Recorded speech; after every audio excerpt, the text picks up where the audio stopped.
राहुल गांधी जी ने अखिलेश यादव जी के साथ जुगलबंदी करते हुए डुगडुगी बजाई है और उन्होंने कहा कि सुल्तानपुर का मंगेश यादव पुलिस मुठभेड़ फर्जी है।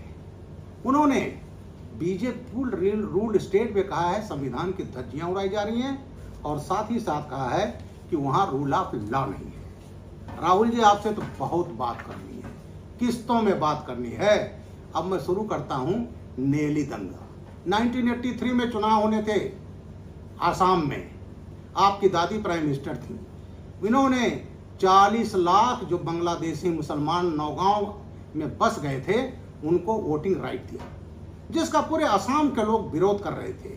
वो अप्रवासी मुसलमान वहां के आदिवासियों की, दलितों की जमीनों पर कब्जा कर रहे थे, उनके गायों को चुरा करके उसको काट देते थे और 13 फरवरी 1983 को वहां बिहारी गांव पर हमला किया गया।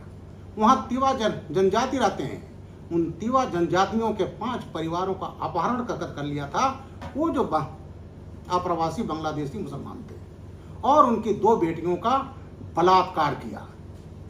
इस तरह से वहां घटनाएं चलती रहीं, लेकिन आपकी पार्टी को चिंता थी किसी तरह से चुनाव जीतना, संविधान की धज्जियां उड़ा करके, और आपकी दादी ने 40 लाख मुसलमानों को वोटिंग राइट दिया और ये तमाम घटनाएं होती रही, दंगा हुआ।